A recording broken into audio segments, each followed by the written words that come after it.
So to do the one for your paper, you're going to do, we're just going to do a 1 inch by 1 inch to save the enlargement process and just so we can learn to transfer and create your image more and like of yourself. So the method is the same as it was for your portrait, and you're going to mark that long line that's beside each number because that is your actual inch mark. And you're going to do your little tally marks again. These are called tick marks. They're little hashes and they go vertical. And that's going to enable you to lay your ruler on that line in order to draw straight. Then you're going to turn and you're going to do the same thing this direction. Marking those long lines again beside the number, which are your inch marks. Inches are always your longest. You're making your tally marks again. And then you're going to connect and go from edge to edge. Now, I again prefer to use the bottom because I'm not standing up over my paper usually. And I prefer to draw to myself. It gives me a little more control while you hold your ruler. Now, you're going to need to make these really, really light because you're going to want to you have to erase them. There's no ifs, ands, or buts. They have to come off. Colored pencil's not going to hide them if they're really dark. And I am crooked, so I'll need to go back and fix that. And you're going to do this all the way across your paper.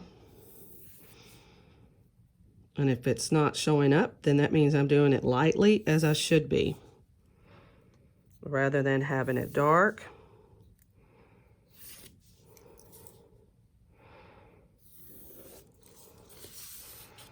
So that when it goes across, I can erase that. Even if I make a crooked line, then I'll be able to erase that, okay?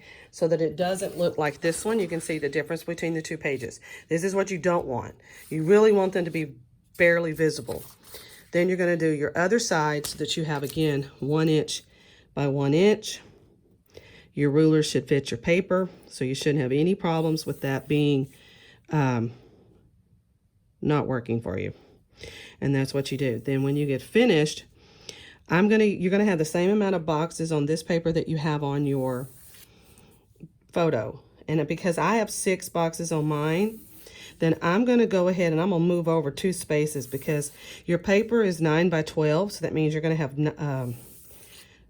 9 spaces.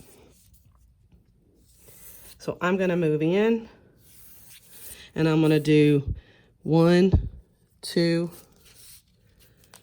3, 4, 5, 6, because that's what I have. Now I know that throws it off and I have 2 boxes here and I have 1 here, but I can always trim that off.